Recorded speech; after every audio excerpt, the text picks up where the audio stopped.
یہ تم ہو جو سب کچھ کر رہی ہو۔ اور عروج کی اس بات پر کھلکھلا کر ہنسی تھی۔ دونوں کے بیچ بس یہی روز کی نوک جھوک تھی۔ اس رات وہ ایک بار پھر سمیر کے کہنے پر کلب پہنچی تھی۔ 2-3 دن یوں ہی چلتا رہا اور دھیرے دھیرے وہ اس ماحول کی عادی ہونے لگی تھی۔ 3 روز بعد دوبارہ جب وہ کلب جانے کے لیے نکلی تو اس نے ڈھیلی سی شرٹ اور ٹراؤزر پہن رکھا تھا، مگر سمیر اسے دیکھ کر کہنے لگا، تم کتنی رب سی لگ رہی ہو، ایسا کچھ پہنو جسے تم ہاٹ لگو، دیکھ کر یہ لگے کہ بالکل پٹاخا ہو۔ سمیر کی بات سن کر وہ کہنے لگی کہ نہیں، آج میرا موڈ ایسے ہی کپڑے پہن کر جانے کو ہے۔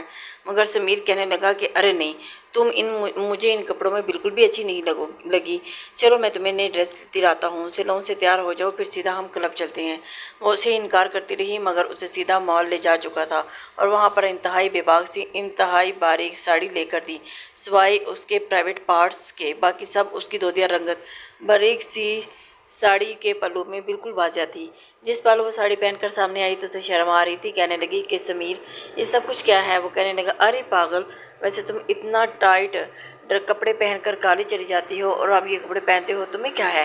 دیکھتی نہیں کلب میں تم سے بھی زیادہ ہارڈ کپڑے پہن کر لڑکیاں آتی ہیں۔ وہ اسے اپنے ساتھ لے کر کلب پہنچ چکا تھا۔ پہلے تو وہ تھوڑی ہچکچائی، مگر تھوڑی ہی دیر اسے یہ سب کچھ نارمل لگنے لگا۔ یہی وقت تھا جب وہ حسنین اور 2-3 لڑکوں کے بیچ جھول کر ناچ رہی تھی۔ جب حسنین وہاں پر آیا اور ایک بار پھر اس لڑکی کو یہاں پر دیکھ کر اس کے ماتھے پر بل پڑ گئے تھے، وہ اسے دل ہی دل میں تھوڑی اچھی لگنے لگی تھی، مگر اس کی یہ حرکتیں دیکھ کر وہ غصے سے پاگل ہو چکا تھا۔ وہ جلتا ہوا اس کے قریب آیا۔ سمیر تو اور لڑکیوں کے ساتھ ناچ گانے میں مصروف تھا، لیکن وہ اسے بازو سے پکڑ کر ایک جانب کو لے کر گیلری میں لے آیا اور اسے بالوں کو جھٹک کر اس نے SHO حسنین کو دیکھا اور پھر کہنے لگی، اوہ واہ، رشوت لیتے ہوئے تو شاید آپ کو بڑی غیرت یاد آ رہی تھی، مگر اب یہاں پر کیا آپ ٹریفک قوانین سکھانے کے لیے آئے ہیں؟ حسنین نے اپنے لب بھینچ لیے اور پھر کہنے لگا کہ یہ میرا ذاتی معاملہ ہے اور میں یہاں پر قانون سکھانے آؤں یا پھر انجوائے کرنے، مگر تم یہاں پر کیا کر رہی ہو؟ تمہارا باپ تو مجھے اچھا خاصا شریف لگا تھا، قانون کی عزت کرنے والا، مگر تم یہاں پر کیا کر رہی ہو؟ اپنے باپ کی عزت مٹی میں ملا رہی ہو؟ یہ کس طرح کے کپڑے پہن کر رکھی ہیں تم نے؟ حسنین نے اسے ان کپڑوں میں دیکھ کر تو پہلے پلکیں جھپکنا ہی بھول چکا تھا اور واقعی ان کپڑوں میں بے حد حسین لگ رہی تھی، مگر یہ حسن صرف ایک مرد کے لیے مرد تک محدود رہتا تو یہی بہتر تھا۔ وہ اس کی دھمکی امیز لہجے میں کہنے لگا کہ دوبارہ مجھے اس کلب میں نظر نہ آؤ، مجھے ایسے شریف باپ کی لڑکیاں یہاں پر اچھی نہیں لگتی، دوبارہ اگر مجھے یہاں پر نظر آئی تو تمہارے لیے اچھا نہیں ہوگا، سمجھی؟ عروج تو فوراً ہی پارہائی ہو چکا تھا، یہ ہوتا کون ہے مجھے منع کرنے والا؟ وہ کہنے لگی کہ ہائی ڈیئر یو مسٹر، یہ تمہارا تھانہ نہیں ہے جہاں پر تم مجھ پر چلاؤ گے اور تمہاری باتیں سناؤ گے، سمجھے؟ بلا وجہ میرا باپ بننے کی کوشش مت کرو، جاؤ جا کر اپنا کام سے کام رکھو اور اپنے گھر کی عورتوں پر اپنی حکمرانی جتاؤ، نہ جان پہچان اور آ گیا بڑا مجھے کہنے کے لیے یہ نہ کرو وہ نہ کرو، ہٹ یہاں سے، یہ کہہ کر وہ اسے وہاں سے جا چکی تھی، جبکہ حسنین تو مٹھیاں پیچھ کر رہ چکا تھا۔ سمیر اسے ایک جانب ٹیبل کی طرف لے گیا اور ایک بار پھر اپنے والٹ سے 5000 کا نوٹ نکال کر ویٹر کو دے چکا تھا۔ کہنے لگا کہ یاد ہے نا کیا کرنا ہے؟ وہ کہنے لگا، ہاں سر، فکر مت کیجیے، سارا انتظام ہو چکا ہے۔ تبھی اسے وہ ناچتی گاتی عروج دکھائی دی تھی جو آ کر اس کے سامنے چیئر پر بیٹھ گئی تھی۔ تبھی وہ ویٹر ڈرنک لے کر آ چکا تھا۔ آج یہ ڈرنک کوئی عام ڈرنک نہیں تھی، بلکہ یہ ایسا مشروب تھا جسے پینے کے بعد انسان کو اپنا بھی ہوش نہیں رہتا۔ عروج اپنے ہوش گنوا بیٹھتی اور اپنی زبردستی کہنے پر لگا کہ چلو دیکھتے ہیں کہ سب سے پہلے گلاس کون ختم کرتا ہے۔ دونوں ہی ایک دوسرے سے شرط لگا کر گلاس منہ کو لگا چکے تھے۔ ڈرنک سے بو آ رہی تھی، ہلکی کڑوی بھی لگ رہی تھی، مگر اس کے باوجود وہ ایک ہی سانس میں گھٹک چکی تھی۔ گلاس لبوں سے ہٹایا تو وہ 2 قطرے اس کے لبوں سے بہہ کر تھوڑی تک آنے لگا۔ سمیر نے اپنے لبوں پر زبان پھیرنے لگا، روٹ کر اس کے قریب آ گیا اور فوراً اپنا ہاتھ بڑی بے باکی سے اس کے کندھوں کے نیچے گردش کرنے لگا، مسکرا کر کہنے لگا، کیسا محسوس کر رہی ہو؟ تھوڑا تھوڑا نشے نے اپنا اثر دکھانا شروع کر دیا تھا۔ وہ اس کی نازک پنکھڑیوں کو دیکھتے ہوئے خود پر قابو نہ رکھ سکا اور اس پر جھکتا ہوا چلا گیا۔ نشہ پوری طرح عروج پر حاوی نہیں ہوا تھا۔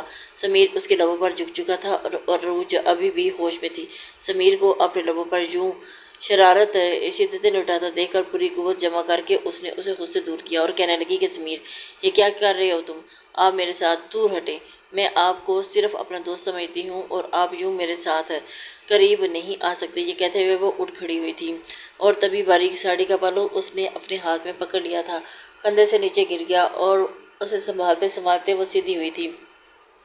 اتنا تو ہوش بھی نہیں تھا کہ اس پلو کو سنبھال سکتی۔ پلو اس کے پاؤں میں باریک بار بار اٹک رہا تھا، جس کی وجہ سے اسے ٹھوکر لگ رہی تھی۔ بار بار وہ نیچے جھک رہی تھی اور جس سے اس کے وجود کے لوگوں کو نظر مزید گہرے ہونے لگی۔ وہ اس وقت اس قلعہ میں موجود ہر ایک لڑکے کی نظروں میں آ چکی تھی اور نشے میں تو اسے ہر ایک چیز ڈبل ٹرپل دکھائی دینے لگی۔ وہ اپنے پلو کو سیدھا کرنے کے لیے نیچے ہاتھ رکھتی، مگر اسے پلو کا سرا ہی نہیں مل رہا تھا۔ سمیر اسی موقع کا فائدہ اٹھاتے ہوئے فوراً کھڑا ہوا اور پلو کو ٹھیک کرتے ہوئے اسے کندھے سے تھام لیا اور کہنے لگا کہ تمہاری طبیعت ٹھیک نہیں ہے، بیبی چلو ہم گھر چلتے ہیں۔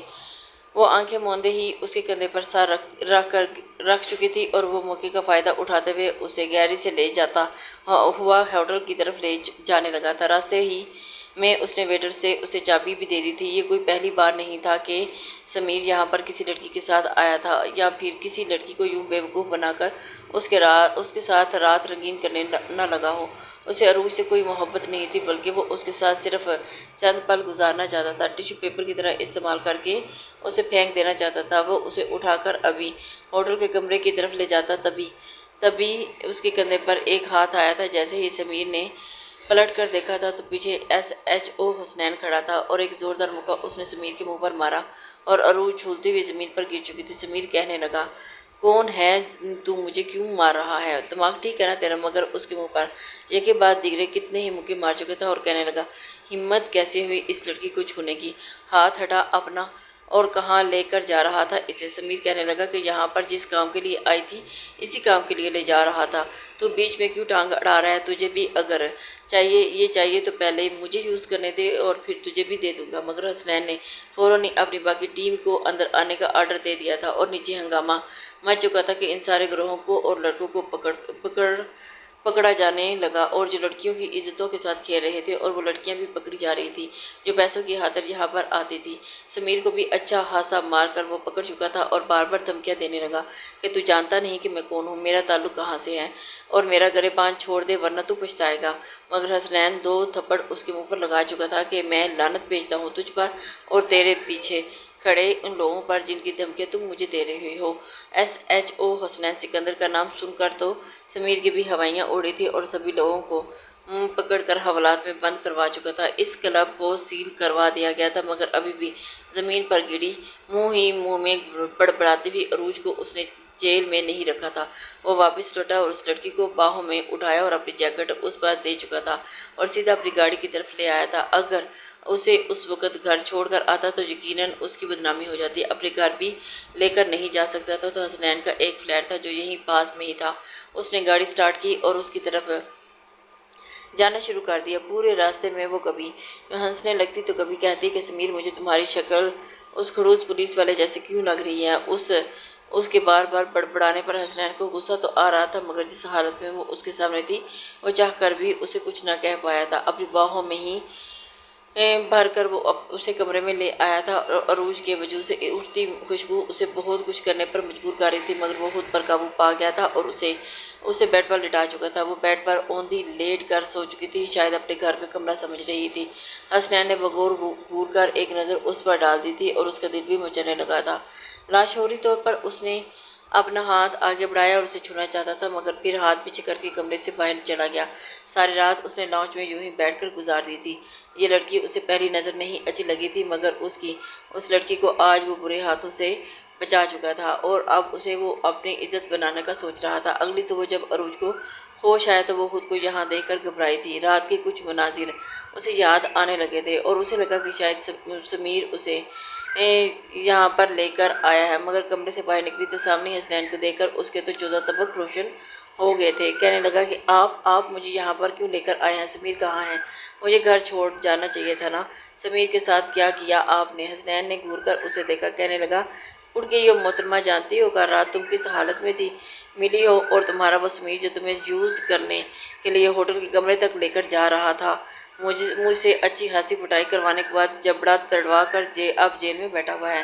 اس قلعہ میں موجود ایک شخص کو جیل میں بند کر چکا ہوں۔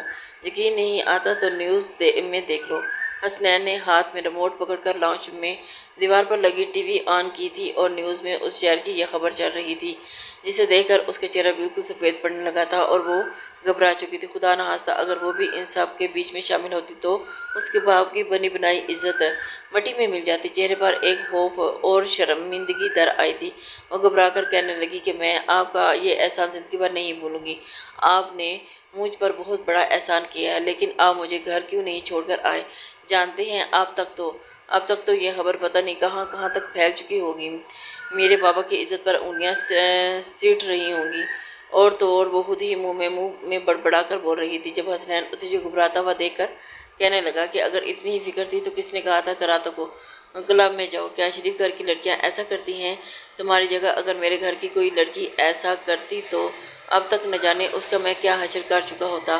تمہیں میں نے وارن کیا تھا کہ دوبارہ وہاں پر مت آنا، مگر تم پھر بھی آئی نشے کی حالت میں۔ میں تمہیں گھر چھوڑ کر آتا تو کیا تمہارے گھر والے، تمہارے ماں باپ تمہیں خوش خوش قبول کر لیتے؟ خلیاں دیکھ کر اپنا کیا بنا رکھا ہے تم نے؟ اور اس کے یوں کہنے پر جب عروج نے خود کو دیکھا تو سچ مچ وہ سٹپٹا گئی تھی۔ اس کی وہ جالی دار ساڑی جگہ جگہ سے پھٹی ہوئی تھی۔ وہ فوراً خود کو چھپانے کی کوشش کرنے لگی تھی اور واپس کمرے میں بھاگی تھی۔ سادہ سا لان کا شرٹ اور ٹراؤزر حسنین پہلے ہی اس کے لیے لا چکا تھا۔ کچھ دیر کے بعد کمرے میں ناشتہ دیا اور کھانے کے بعد وہ باہر آئی اور خلویہ میں وہ کافی بہتر لگ رہی تھی۔ وہ روئے جا رہی تھی کہ مجھے گھر جانا ہے۔ اصل تماشا تو شروع ہی تب ہونا تھا جب وہ گھر پہنچتی۔ دن کے 3 بج رہے تھے جب وہ حسنین کے ساتھ گھر پہنچی تھی اور اس پولیس کی طرف سے ملی گاڑی میں ہی وہ اسے گھر چھوڑنے کے لیے آیا تھا تاکہ اس کے گھر والوں پر کوئی غلط اثر نہ پڑے۔ گھر میں داخل ہوتے ہی وہ بھاگتے ہوئے اپنی ماں کی طرف گئی تھی اور اپنی ماں کے گلے لگ گئی تھی اور گھر کے سبھی افراد کافی پریشان دکھ رہے تھے۔ روتے روتے کہنے لگی کہ ماما میں آ گئی ہوں، سمیر نے میرے ساتھ اچھا نہیں کیا۔ وہ اپنی طرف سے صفائیاں پیش کر رہی تھی مگر اس کی ماں نے اسے گلے لگانے کی زحمت تک نہیں کی تھی۔ وہ اسے اپنے باپ کی طرف بڑھی، وہ بھی عروج کو دیکھ رہا تھا اور پھر آگے بڑھ کر اس نے ایک زوردار تھپڑ اس کے منہ پر دے مارا اور کہنے لگے، اور اب کیا کرنے آئی ہو یہاں، یہ جانتے ہوئے بھی کہ میری عزت کا کچرا ہو چکا ہے؟ کل رات یہاں پر گھر میں نے میٹنگ رکھی تھی سیاسی پارٹیوں کی، ترجمان میرے گھر میں موجود تھے اور میرے پارٹنرز یہاں پر موجود تھے۔ جب یہ خبر آئی اور پتہ نہیں کس نے لیک کر دی کہ میری بیٹی کلب میں ہے اور لڑکوں کے ساتھ ناچتے ہوئے دیکھی گئی ہے، اور اب تک اس خبر پر پردہ ڈالتا رہا کہ جان بوجھ کر مجھے بدنام کرنے کے لیے کیا گیا ہے، لیکن اب اگر سچ مجھ خبر پھیل گئی تو جانتی ہو کیا ہوگا؟ میں نے تمہیں آزادی اس لیے نہیں دی تھی کہ تم یہ سب کچھ کرتی رہتی۔ مجھے لگا کہ تمہاری ماں نے تمہاری تربیت ایسی کی ہوگی کہ تم آزاد رہ کر بھی میرے بنائے قوانین کو نہیں بھولو گی۔ عروج تو روئے جا رہی تھی اور حسنین انہیں بتانے لگا کہ فکر مت کیجیے، آپ کی بیٹی کی عزت محفوظ ہے، اسے کچھ بھی نہیں ہوا، اور کل رات میرے فلیٹ میں موجود تھی، کسی نے اسے نشہ کروا دیا تھا مگر اب یہ بالکل ٹھیک ہے۔ نشے کا سن کر تو وہ اور بھی آگ بگولا ہو گئے تھے۔ کہنے لگا کہ بس بہت ہو گیا، اب ایک ہی شرط ہے کہ تم اگلے 2 دنوں میں اس گھر سے رخصت ہو کر یہاں سے جاؤ گی اور تمہاری شادی اسی SHO حسنین کے ساتھ ہوگی۔ حسنین سکندر تو یہی چاہتا تھا کہ آخر وہ ایک پولیس والا تھا اور عروج کے والد کے انداز اور اطوار کے بارے میں اچھے سے چھان بین کر چکا تھا۔ وہ جانتا تھا کہ کس مزاج کا ہے، دل ہی دل میں تو وہ خوش ہو چکا تھا، اس لڑکی کو وہی سیدھا کر سکتا تھا۔ مگر وہ رونے لگی تھی کہ نہیں بابا ایسا مت کریں، آپ میری شادی اس شخص سے مت کروائیں، کیسے کروا سکتے ہیں جو ہمارے کلاس کا نہیں ہے؟ مگر اس کے والد غصے سے کہنے لگے کہ جو کام تم کر چکی ہو نا، بھول جاؤ کہ تمہاری شادی بھی تمہاری جیسی کلاس میں ہوگی اور تمہیں کوئی قبول بھی کرے گا، کیونکہ حقیقت سب کو معلوم ہو چکی ہے، چاہے جھوٹی خبر ہی بنا کر سب کے سامنے آئی ہو، مگر اب تمہیں کوئی ایلیٹ کلاس اپنے گھر کی بہو بنا کر نہیں لے کر جائے گا۔ وہ حسنین سے بات کر چکے تھے، اور بیٹا کیا تمہیں میری بیٹی اپنے نکاح میں قبول ہے؟ مجھے لگتا ہے کہ اب تمہارے اور اس کے لیے یہی بہتر ہوگا، میری عزت پر شاید یوں ہی حرف نہ آئے۔ وہ شرمندگی سے اپنے جوڑے ہاتھ حسنین کے سامنے باندھنے لگے تو حسنین نے فوراً کے ساتھ پکڑ چکا تھا کہ نہیں انکل ایسا مت کریں، میں آپ کی بیٹی سے شادی کرنے کے لیے تیار ہوں، لیکن آپ میرے سامنے ہاتھ مت چڑھیں۔ عروج تو روتے روتے کمرے میں چلی گئی تھی مگر اس کے والد کہنے لگے تم آج اپنے ماں باپ کو لے کر ہمارے گھر چلے آؤ، اور اس کی ماں نے بھی اسے یہی سمجھایا تھا کہ بیٹا تمہارے لیے یہی بہتر ہے، اور وہ ویسے بھی تم اتنے امیر باپ کی بیٹی ہوگی، تمہیں جہیز میں تمہارا باپ گھر بنگلہ گاڑی سب کچھ دے دے گا، تمہیں کسی چیز کی کمی نہیں آئے گی۔ مگر وہ روئی جا رہی تھی کہ میں اس خڑوس کے ساتھ بالکل بھی شادی نہیں کرنی، یہ تو میرا سانس روک کر رکھ دے گا۔ کچھ دیر کے بعد ہی اس کی ماں اس کے لیے بالکل مشرقی لڑکیوں کے عین مطابق فراق اور ٹراؤزر لے کر آئی تھی، اور وہ دوپٹہ بھی کہنے لگی کہ پہن کر تیار ہو جاؤ، شام کو تمہیں دیکھنے کے لیے حسنین کے گھر والے آ رہے ہیں۔ جب یہ کپڑے پہن کر دوپٹہ لے کر آئینے کے سامنے آئی تو اینی اسے یاد آ چکی تھی کہ اس کی سہیلی وہ بھی تو ایسے ہی کپڑے پہنا کرتی تھی، اور ایک گہری سانس خارج کر کے وہ رہ گئی تھی، اور آج اسے حسنین پر غصہ آ رہا تھا اور اپنے کیے پر تو وہ جیسے اسے کوئی پچھتاوا ہی نہیں تھا۔ کچھ دیر کے بعد حسنین کے گھر سے مہمان آ چکے تھے۔ جب وہ اسے اپنی ماں کے ساتھ انتہائی ہی روکھے انداز میں کمرے سے باہر نکلی تو سامنے کا منظر دیکھ کر تو اس کے ہوش ہی اڑ چکے تھے۔ نہ صرف اس کے بلکہ صوفے پر بیٹھی اینی کے بھی ہوش اڑے ہوئے تھے۔ وہ جو ملازمت سے کولڈ ڈرنک کا گلاس پکڑنے والی تھی وہ اس کے ہاتھ سے چھوٹ کر نکل کر گر چکا تھا۔ سامنے عروج کھڑی تھی اور عروج اینی کو دیکھ کر تو جیسے سکتے میں آ چکی تھی، کیونکہ اس کے ساتھ بیٹھا حسنین ہی اس کا بھائی تھا، اور ایک سیکنڈ کے 1000ویں حصے میں اس کے سامنے وہ ساری باتیں چلنے لگی جو اینی اسے اپنے بھائی کے بارے میں بتایا کرتی تھی۔ یہ SHO حسنین اور اینی کا بھائی دونوں ہی ایک تھے۔ اب تو عروج کی خیر نہیں تھی۔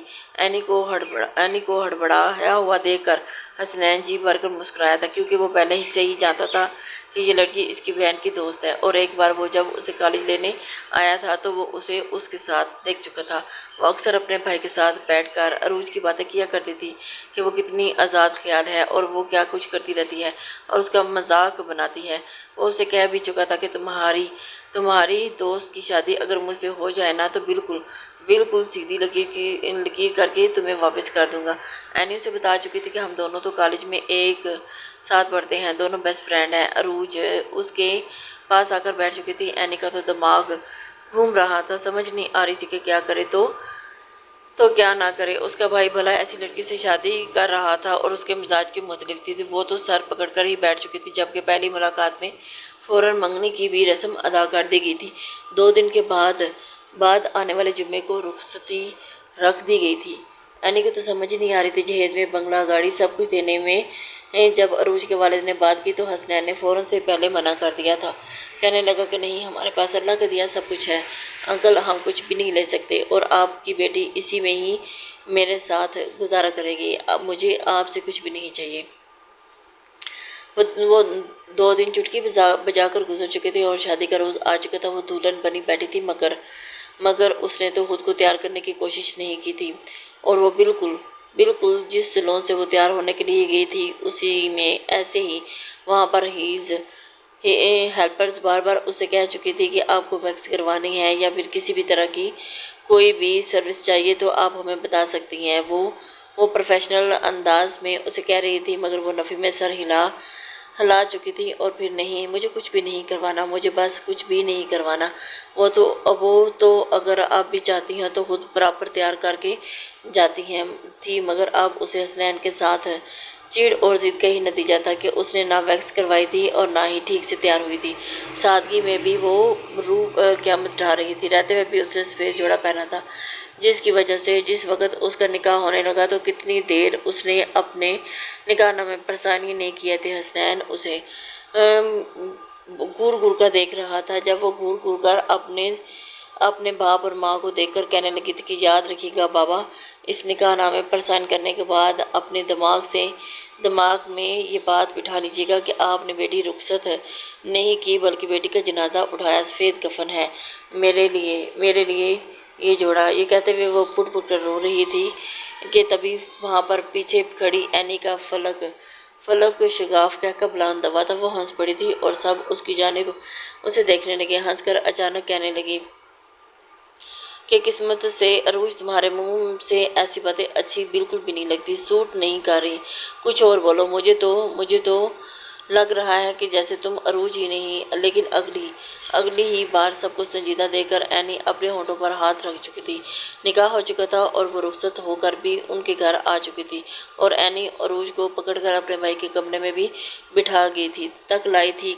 دونوں تو کچھ دیر خاموش رہیں، مگر جب بولی تو ایک ساتھ بول پڑی تھی، اور دونوں نے چیخ کر بولی تھی جیسے وہ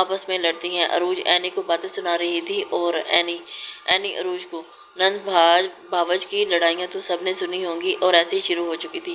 وہ اسے کہہ رہی تھی کہ تم نے میرے ساتھ اچھا نہیں کیا، تم نے مجھے بتایا کیوں نہیں کہ تمہارا بھائی ایس پی پولیس میں ہے، اور اینی بھی چیخ کر کہہ رہی تھی کہ تم نے مجھے کیوں نہیں بتایا کہ تم جو میرے بھائی کے ساتھ محبت کے چکر چلا چکی تھی اور ڈیٹ مار رہی ہو اور یوں اچانک شادی کے لیے بھی گھر آ جاؤ گی۔ وہ دونوں ایک دوسرے کے ساتھ آپس میں اس طرح بزی تھی، غلط فہمیاں دور کرنے کی کوشش کر رہی تھی کہ اچانک جب کمرے سے آتے شور کو سن کر نغمہ بیگم اندر چلی آئیں اور وہ کہنے لگی کہ تم دونوں کو ہو کیا گیا ہے اور کس طرح تم دونوں ایک دوسرے سے لڑ رہی ہو۔ باہر بیٹھے مہمان پتہ نہیں کیسی باتیں کر رہے ہیں۔ باہر مہمانوں کی آؤ بھگت کرنی تھی اور اس لیے اینی وہاں سے چلی گئی تھی، جبکہ عروج تو غصے سے پاگل ہو رہی تھی اور ابھی بھی بھری پڑی تھی۔ اس نے کھانا بھی نہیں کھایا تھا۔ کچھ دیر کے بعد حسنین اس کے کمرے میں آیا اور چہرے پر مسکراہٹ تھی اور اس لڑکی کو آخر وہ حاصل کر ہی چکا تھا۔ اندر آیا اور آ کر اس کا ہاتھ پکڑا اور نظر اس کے بازو پر گئی تھی جہاں پر بال تھے، اور اس سے پہلے تو اس لڑکی کو اتنی سادگی میں اس نے کبھی نہیں دیکھا تھا، اور آج وہ اپنی شادی والے دن جیسے وہ اب بنی بیٹھی تھی فوراً کہنے لگا کہ یہ سب کیا کچھ کیا تم نے؟ تم اتنا بھاری جوڑا پہن کر کیوں بیٹھی ہو؟ میں تو تمہیں جالی دار سرخ جوڑے میں دیکھنا چاہتا تھا، اور تم آج جاؤ اس لہنگے کو بدلو اور وہ الماری سے سوٹ نکال کر پہنو جو میں تمہارے لیے لایا تھا۔ تمہیں شوق ہے نا ایسے لباس پہننے کا؟ میرے سامنے پہن کر ایسا ڈریس آؤ پہنو، میرا حلال طریقے سے پہن کر مجھے دکھاؤ، میرا حق بنتا ہے جب تم وہ بے باک کپڑے پہن کر میرے سامنے آؤ ناچو گی نہ قسم سے جان نکالوں گی۔ وہ اسے بار بار کلب کے مناظر یاد کروا رہا تھا اور وہ جی بھر کر شرمندہ ہو رہی تھی۔ آخر میں کہنے لگی تھی کہ جب چپ کر جائیں کہ اب میں آپ کو اپنا شوہر مانتی ہی نہیں ہوں، میں اس نکاح کو ہی نہیں مانتی۔ ایک تھپڑ تھا جو حسنین نے اس کے منہ پر مارا تھا۔ کہنے لگا شٹ اپ، یہ کیا تمہیں انڈین فلم لگ رہی ہے جس میں سب کچھ ہو کر بھی تم کو ہوگی کہ کچھ نہیں ہوا؟ نکاح کر کے لایا ہوں تمہیں بیوی، مذاق نہیں ہے۔ نکاح کا مطلب نکاح ہی ہوتا ہے اور اس کے علاوہ اور کچھ نہیں ہوتا۔ سمجھ میں آئی تمہیں بات؟ اپنے دماغ کو سیٹ کر لو، چپ چاپ وہ کپڑے پہن کر میرے سامنے ناچ کر دکھاؤ۔ تھپڑ کھا کر تو جیسے اس کی بولتی ہی بند ہو چکی تھی۔ اتنا آسان نہیں تھا ایس ایچ او حسنین کے سامنے اکڑنا اور بیچ راستے سے فرار ہونا، وہ بھی پاک رشتے میں بند کر ہوتے ہوئے بھی۔ وہ بے باک لباس پہن کر جب چپ چاپ واش روم سے باہر آئی تو بے حد حسین لگ رہی تھی۔ حسنین اسے دیکھتے ہی رہ گیا تھا، مگر اسے سبق سکھانا بھی ضروری تھا، سکھانا چاہتا تھا۔ کہنے لگا کہ ہاں ناچو جیسے اس وقت ان لڑکوں کے بیچ میں ناچ رہی تھی۔ نہ جانے کیوں مگر اسے شدید شرمندگی ہو رہی تھی۔ وہ چاہ کر بھی اسے ناچ کر نہیں دکھا سکتی تھی اور اس سے نہ ناچا گیا اور پٹ کر رونے لگی تھی۔ اسے روتا دیکھ کر حسنین اٹھ کر اس کے قریب آیا اور اسے کہنے لگا کہ میں تمہیں تب پسند کرتا ہوں جب میں نے تمہیں اینی کے ساتھ دیکھا تھا اور میں تمہیں اپنانا چاہتا تھا، مگر تم ایک امیر زادے کے پیچھے امیر باپ کی اولاد تھی، اور پھر میں چاہ کر بھی تمہیں نہیں پا سکتا تھا، مگر تمہیں اس زمانے کی نظروں سے بچانا چاہتا تھا۔ بچا تو سکتا تھا نا، مگر تم نے کیا کیا؟ اس گندگی کے دلدل میں پھنسی چلے گی۔ بیوی اب تم میری ہو اور پھر تمہیں اب وہی کرو گی جو میں کہوں گا، سمجھی؟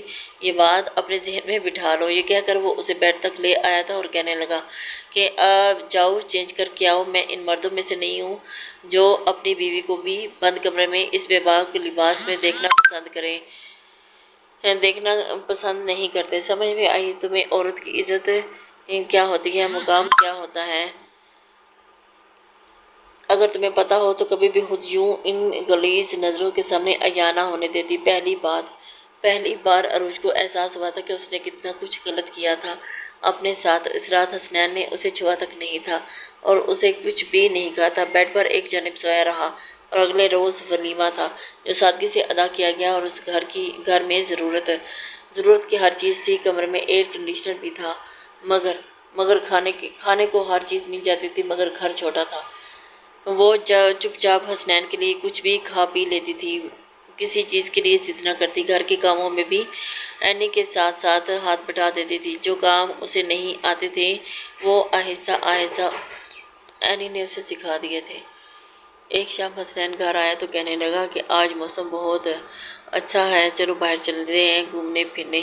اینی خوشی سے اچھل کر پڑی اور وہ عروج بھی خوش ہوئی تھی، تو وہ اپنے کمرے میں جا کر بھاری کامدار سوٹ پہن کر تیار ہو کر باہر آئی تھی، جبکہ اینی نے تو چادر اپنے گرد لپیٹی ہوئی تھی۔ دونوں اپنے اپنے کمروں سے آئی تو حسنین نے دونوں کو دیکھا، جبکہ عروج تو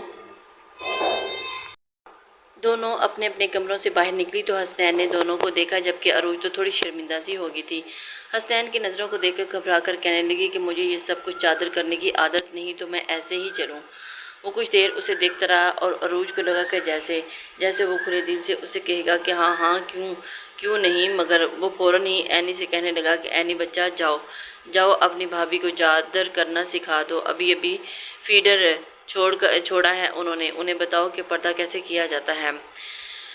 ڈانس سٹیپس تو انہیں بڑے اچھے سے کرنے آتے ہیں، مگر شاید ان کی اماں جی نے ان کو خود کو ڈھانپنا اور نہیں سکھایا۔ وہ میٹھے میٹھے طنز کے نشتر بھی چلانے لگا تھا اور چلا چکا تھا، اور اس کے بعد وہ چادر کر کے باہر نکلی تھی، جب حسنین جسے سنبھالنا اس کے لیے مشکل تو ہو رہا تھا، لیکن مگر اینی کو دیکھتے دیکھتے وہ بھی سیکھ ہی گئی تھی اور آہستہ آہستہ اینی کے رنگ میں ڈھال چکی تھی۔ پہلی بار اسے احساس ہوا تھا کہ سچ مچ وہ پردے میں کس قدر کمفرٹیبل محسوس کر رہی ہو، اور اسے احساس ہو رہا تھا کہ اس نے دھیرے دھیرے ہوئے اس گھر کے ماحول میں بھی ڈھل چکی تھی۔ حسنین جو شروع میں اس کے ساتھ سختی کر رہا تھا، اب دھیرے دھیرے اس کے ساتھ نرمی سے رہنے لگا تھا۔ اپنے ماحول میں ڈھلتا دیکھ کر اس کے ساتھ رویہ اپنا کچھ بہتر کر چکا تھا، ٹھیک کرنے لگا۔ جس طرح حسنین اس کی عزت کرتا، اس سے پیار سے بات کرتا اور غلط کام پر اسے سمجھاتا، سختی کرتا، یہ بات عروج کو بھی اس بات سے محبت کرنے پر مجبور کر چکی تھی۔ 6 مہینے کے عرصے میں بالکل بدل کر رہ چکی تھی، اور اس کے والد اور اس کی ماں اس کی اسی سیاسی پارٹی میں شمولیت پر سلیکشن ہونے پر ایک بہت بڑی دعوت رکھی تھی۔ جب وہ اس کے حسنین کے ساتھ تیار ہو کر وہاں گئی تو ہر ایک کوئی اسی پر نظریں مرکوز تھی۔ اسے تو یقین ہی نہیں کر پا رہے تھے کہ اپنا ڈیزائنر اور چست کپڑوں کی شوقین عروج شادی کے بعد اتنی بھی بدل سکتی ہے، اور خوبصورت سی لانگ کامدار قمیض ٹراؤزر میں دوپٹے کو سلیقے سے کندھے پر ڈالے رکھ سکتی ہے۔ سب ایک دم سے دیکھ کر حیران تھے۔ واقعی اب تو وہ ایک مشرقی لڑکی لگ رہی تھی، اور ہر کوئی عزت کی نگاہ سے دیکھ رہا تھا۔ آج اگر اسے کوئی عزت اور احترام مل رہا تھا تو وہ حسنین کی وجہ سے تھا، کیونکہ حسنین نے اس پر بہت محنت کی تھی، اور اس کی والدہ کہنے لگی کہ بیٹا آج کی رات یہاں رہ جاؤ، لیکن وہ کہنے لگی کہ نہیں، میں گھر جاؤں گی اور پھر کبھی آ جاؤں گی۔ سب اس کی بات سن کر اس سے مل کر جب وہ گھر واپس آ چکی تھی، اتنے مہینوں میں حسنین نے اسے چھونے کی کوشش نہیں کی تھی اور نہ ہی اسے کوئی اور بات کی تھی۔ اس رات جب وہ بستر پر لیٹے تو حسنین کے قریب آئی تھی اور اس کے کندھے پر سر رکھ کر کہنے لگی کہ کیا آپ کو میں اچھی نہیں لگتی؟ حسنین کہنے لگا کہ اچھی لگتی ہو، تبھی تو میری بیوی بن گئی ہو۔ وہ کہنے لگا اچھا، تو کیا آپ ابھی بھی مجھ سے ناراض ہیں؟ میں نے آپ کے لیے خود کو کتنا بدل لیا ہے۔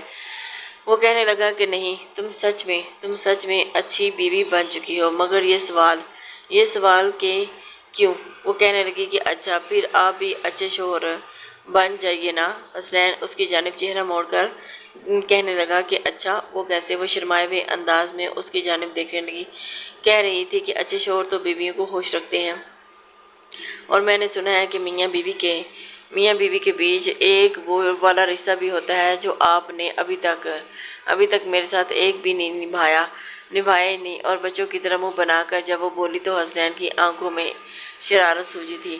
وہ کہنے لگا کہ کیا؟ مجھے کچھ بتاؤ تو صحیح نا، مجھے نہیں پتا کون سا۔ ایک پولیس والے کی شدت تم برداشت کر لو گی؟ تو میں تو بچی نہیں سمجھ کر ابھی تک رکا ہوا تھا کہ کہیں تمہاری چیخوں کی آواز پورے گھر میں نہ گونجنے لگ جائے۔ اور اس کے سینے پر مکے مار کر وہ اسے اور بھی تنگ کرنے لگا تھا، اور پھر کہنے لگی کہ میں اتنی بھی نازک نہیں ہوں جو کہ میں آپ کی شدتیں برداشت نہ کر سکوں جتنا آپ سمجھ رہے ہیں۔ حسنین کہنے لگا تو اچھا، تو پھر آزما کے دیکھ لیتے ہیں۔